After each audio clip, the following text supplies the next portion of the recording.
میرے لورز بھی ہیں، میرے ہیٹرز بھی ہیں. یہ عزت اللہ کی طرف سے ہے. کسی کی ذلت ہے تو وہ اللہ کی طرف سے ہے. ان کے لیے ضرورت ہے کہ نوک نوک کہ ہم نے جو کچھ بھگتنا تھا، جو کچھ بیڈ ٹائم جو بھی ہم نے دیکھنا تھا وہ دیکھ چکے ہیں.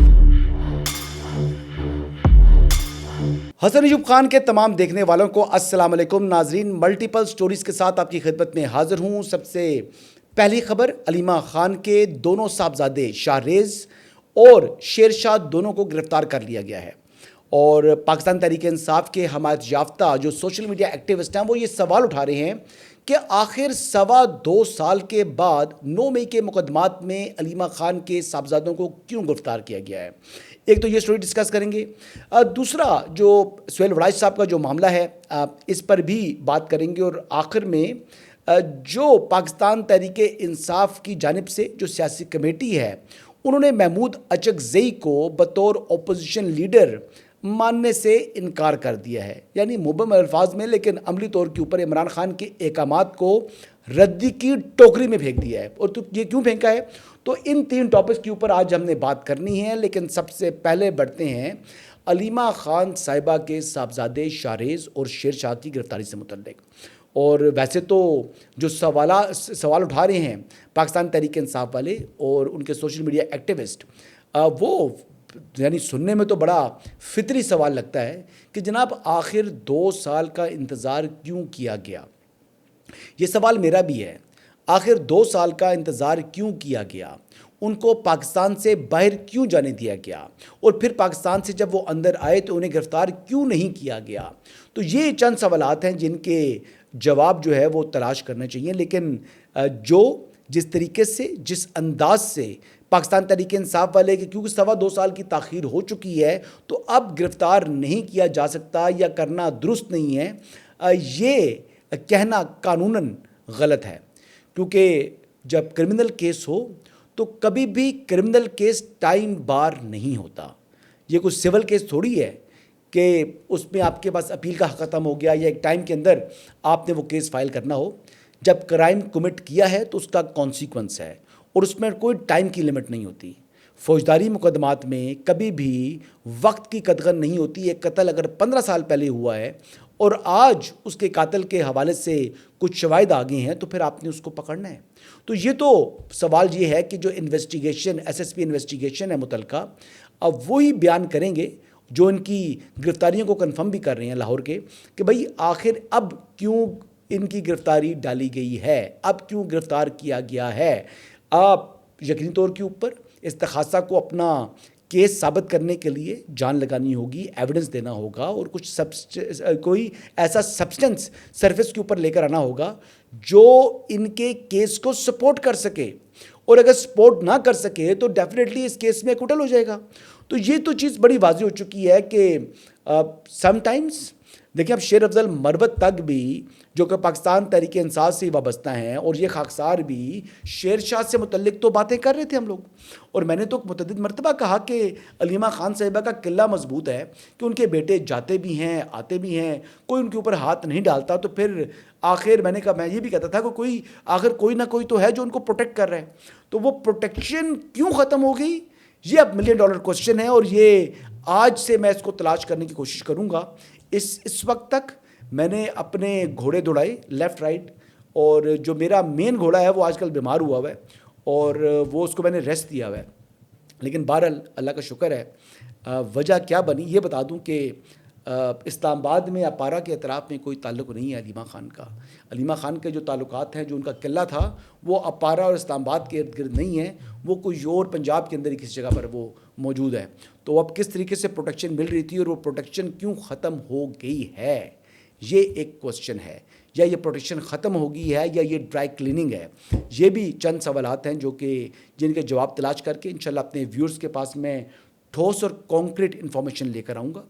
میں کبھی بڑک نہیں ماروں گا انشاءاللہ. جب ابھی میرے پاس انفارمیشن نہیں ہے تو میں بڑا کلیئرٹی کے ساتھ بتا رہا ہوں کہ میرے پاس انفارمیشن نہیں ہے.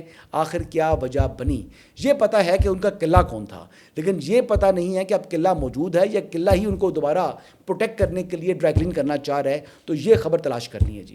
اور تیسری بات جو میں امپورٹنٹ بات کی ہے کہ کرمنل کیس کا بھی ٹائم بار ہوتا نہیں ہے، لہٰذا یہ کہہ دینا کہ 2.25 سال انتظار کرتے رہے ہیں تو اچھا کیا کہ جی مرضی ان کی، جب چاہیں گرفتار کریں. اگر ان کے پاس ایویڈنس ہے اور وہ کیس ان کا بنتا ہے تو بننا چاہیے جی. اچھا اگلی بات کرتے ہیں جی. پہلے میرے خیال سے آ جاتے ہیں اعظم سواتی صاحب کا جو اسٹیٹمنٹ آیا ہے. ذرا پہلے ان کا اسٹیٹمنٹ سنیں کہ وہ شبلی فراز صاحب کے حوالے سے اپنی کیا قربانی دینا چاہ رہے ہیں. ذریعے ان کا پہلے اسٹیٹمنٹ سنیں. میں اللہ تعالیٰ کا اور عمران خان کا شکریہ ادا کرتا ہوں. انہوں نے مجھے سینٹ کے لیے اپوزیشن لیڈر منتخب کیا، چنا. اس میں صرف میری یہ گزارش ہے کہ میں نے یہ فیصلہ کیا ہے اور ہماری پارٹی نے یہ فیصلہ کیا ہے کہ آخری حد تک ہم شبلی فراز صاحب کو ان کی سیٹ ریٹین کرنے کے لیے جائیں گے. قانونی اور پروسیجرل جتنے بھی عوامل ہمارے ہاتھ میں ہوں گے ہم اس کا استعمال کریں گے.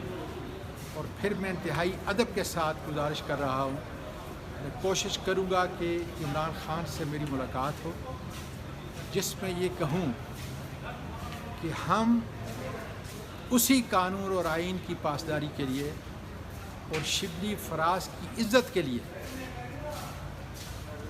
ہم اس سیٹ کو پی ٹی آئی کی حد تک خالی چھوڑیں گے تاکہ کوئی بھی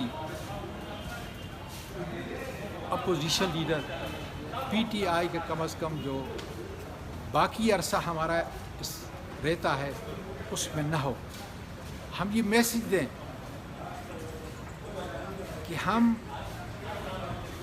کنوکشن قبول کریں گے لیکن کمپرومائز قبول نہیں کریں گے، اس لیے کہ یہ ایک انتہائی غیر منصفانہ فیصلہ ہے کہ ان کو ڈسکوالیفائی کیا گیا ہے اور اس سے اس سینٹ کے ادارے کی اور اپوزیشن لیڈر کی اس کرسی کی عزت جو ہے دوبالا ہوگی. اور ہمارا ایک میسج جائے گا کہ جس کو بھی سزا ہوگی پی ٹی آئی اور عمران خان اس کے ساتھ کھڑا ہوگا. اب بات یہ ہے کہ جی شبلی فراز صاحب تو ڈسکوالیفائڈ ہیں، اس وقت وہ عدالت سے سزا یافتہ مجرم ہیں.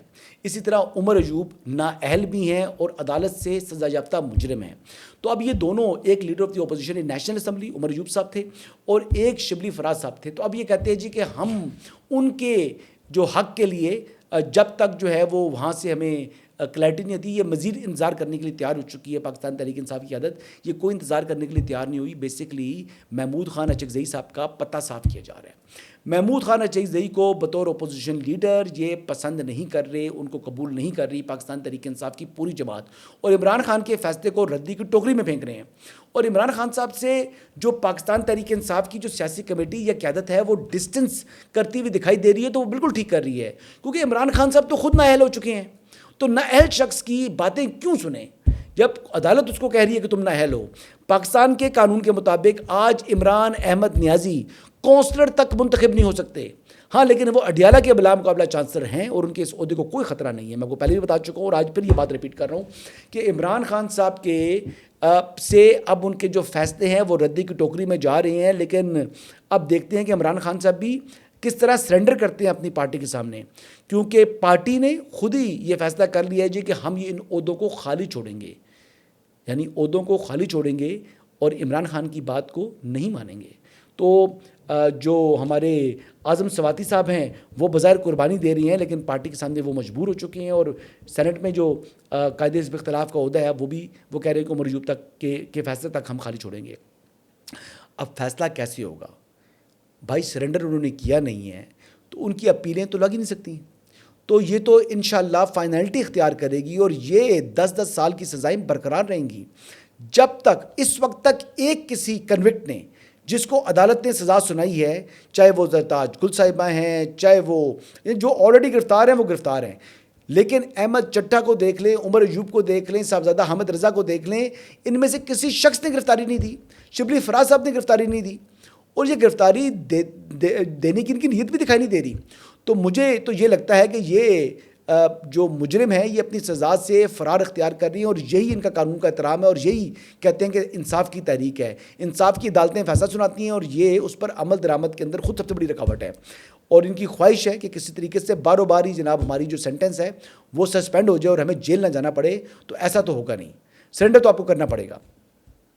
آخری خبر کی طرف بڑھتے ہیں جی. جو کل D G I S P R نے وضاحت کی میرے سوال کے اوپر، تو اس وضاحت کے حوالے سے جی اب آرمی چیف سے کیونکہ منسوب باتیں تھیں، آرٹیکلز تھے جو بالخصوص جو انہوں نے قیدی 804 سے متعلق انہوں نے اپنا اس کا جو ٹائٹل دیا تھا اپنے سیکنڈ کالم کا، اور جس میں بہت سی باتیں انہوں نے آرمی چیف سے منسوب کر کے معافی تلافی کی بات کی تھی اور مسالت کی بات کی تھی اور 1 to 1 ملاقات کی بات کی تھی. تو اس کے اوپر بڑے اچھے طریقے سے کل D G S P R نے کلیریفیکیشن دے دی، اور یہ کلیریفیکیشن وہ دینا شاید نہیں چاہ رہے تھے، وہ ہم نے لی ہے، یوں میں نے لی ہے. ہم صحافیوں نے مجھے سوالات کیے تھے اور سمیرہ خان صاحبہ بھی بڑی ایگر تھیں یہ سوال پوچھنے کے حوالے سے، اور میں نے کیونکہ پہلے سوال کر لیا تو پھر بلکہ کل رات کو مجھے وہ طلعت حسین صاحب کے شو میں بیٹھی ہوئی تھی تو مجھے کہہ رہی تھیں کہ تم بھی پتہ نہیں کس کی طرح ہو کہ پہلے سوال میں کروں گا. بہرحال ہر آدمی کا دل ہوتا ہے جی، جو کوسچنز اس کے ذہن میں ہے وہ پہلے پوچھ لے، تو میں نے بھی اپرچونٹی کو لوز کرنا جو ہے مناسب نہیں سمجھا تھا، تو اس لیے میں نے کچھ سوال کر لیا تھا. اب اگلی بات یہ ہے کہ اس میں جو سہیل وڑائی صاحب ہیں ان سے متعلق اب 2-3 باتیں پتہ لگ رہی ہیں. کل جو سید قمر رضا ہیں جو کہ چیئرمین اوورسیز پاکستانی فاؤنڈیشن ہیں، وہ انہوں نے بیسکلی فیلڈ مارشل کو برسلز کے پروگرام میں لے کر آئے، اور وہ ہوسٹ جنہوں نے کیا تھا جو میزبان تھے وہ سردار ظہور اقبال صاحب تھے. تو ان دونوں لوگوں کی جانب سے کلیریفیکیشن آ چکی ہے. سید قمر رضا صاحب نے تو رات کو جو وسیم مدامی صاحب کا پروگرام تھا اس کے اندر 4-5 منٹ میں ہی ساری بات کلیئر کر کے بتا دی تھی کہ انہوں نے کہہ دیا کہ there is no 1 to 1 basically sitting of Sohail Warraich with field marshal, ایک بات. اور دوسری بات انہوں نے یہ بھی کہہ دی تھی کہ جی کوئی ان کا انٹرویو نہیں ہوا. انہوں نے کہا جی 850 لوگ اس تقریب میں موجود تھے اینڈ ہی واز امنگ ادرس. یہ کوئی صحافتی نشست نہیں تھی، نہ ہی ان کو ایسا صحافی مدعو کیا گیا تھا، بلکہ وہ ایسا گیسٹ آئے تھے جیسے دیگر 850 لوگ موجود تھے. اور کھانے کی میز کے حوالے سے بھی انہوں نے کہہ دیا تھا کہ وہ 15 منٹ کی سیٹنگ تھی، اور یہی بات سید قمر رضا شاہ صاحب بھی کہہ رہے ہیں اور یہی بات سردار ظہور اقبال صاحب بھی کر رہے ہیں کہ وہ کھانے کی میز پر بھی مختصر نشست ہوئی تھی. تو بہت سی باتیں ایسی ہیں جو کہ سہیل وڑائی صاحب کی جو کالمز میں ریفلیکٹ ہو رہی تھیں یا ایک امپریشن دے رہی تھیں، ان کی کم از کم کلیریفیکیشن آ چکی ہے. اور سب سے پہلے جو کلیریفیکیشن آئی تھی وہ D G S P R Ahmed Sharif Chaudhry صاحب کی آئی تھی. لیکن ان سب سے پہلے میں نے بھی یہ بات کر دی تھی، اور یہ بات پرویز سندیلا صاحب نے کی تھی، یہ بات کی تھی. اس کے علاوہ عطر کاظمی صاحب نے یہ بات کی تھی، کیونکہ وہ بھی آپ کو معلوم ہے کہ برطانیہ میں رہے ہیں اور ان کا بھی وہاں پر اچھا کانٹیکٹ ہے. تو یہ کم سے کم 3-4 لوگوں نے D G S P R کی تو ابھی تردید آئی ہے اگلے ہی روز جب ان کا کالم آیا تھا سہیل وڑائی صاحب کا، تو اس حوالے سے بتا دیا تھا کہ کوئی انٹرویو نہیں ہوا اور کچھ باتیں جو ہیں وہ ان کو توڑ مڑوڑ کر پیش کیا جا رہا ہے. لیکن بہرحال جی سہیل وڑائی صاحب جو ہیں وہ تھوڑے سے ہرٹ ہوئے ہیں، میری اطلاعات ہیں، وہ کوئی نالا ہیں کہ D G S P R کو اس طرح بات نہیں کرنی چاہیے تھی ان سے متعلق. تو پھر بات یہ ہے کہ آپ کو بھی ایک پرائیویٹ جو سٹنگ ہوئی تھی اس کو اس طریقے سے نہیں پیش کرنا چاہیے تھا. تو اتنی بات پر میں اس ولاگ کا اختتام کروں گا. باقی اگر کوئی ریئیکشن آتا ہے سہیل وڑائی صاحب کا تو اس کا ویٹ کرتے ہیں، کوئی پبلکلی وہ کو بات کرتے ہیں تو پھر انشاءاللہ اس کا بھی جواب ہوگا اگر بنتا ہوا تو. اگر ان بات درست کی تو وی ول سے کہ اوبیسلی میرے وہ جرنلسٹ سینئر ہیں، میری جو ہمدردیاں ہیں وہ سمجھیں کہ سہیل وڑائی صاحب کی طرف زیادہ ہوں گی، کیونکہ آج وہ ہیں کل میں بھی ہو سکتا ہوں. لیکن میں اتنی بات کروں گا کہ آپ کو بیسکلی جو ہے سچ کا ساتھ چلنا چاہیے. آپ کو اس لیے نہیں کہ جی وہ صحافی ہے تو اس لیے مجھے اس کا ساتھ دینا ہی دینا ہے. تو کچھ چیزیں ایسی ہوں گی جو میں خاموش بھی رہ سکتا ہوں، لیکن جو بیسکلی اگر انگلی کو سورج کے پیچھے چھپانے والی بات کریں گے تو پھر ایسے تو نہیں ہوگا. بہرحال یہی آج کے اپڈیٹس ہیں. انشاءاللہ کل مزید اپڈیٹس کے ساتھ آپ کی خدمت میں دوبارہ حاضر ہوں گا. اجازت دیجیے گا. اللہ حافظ.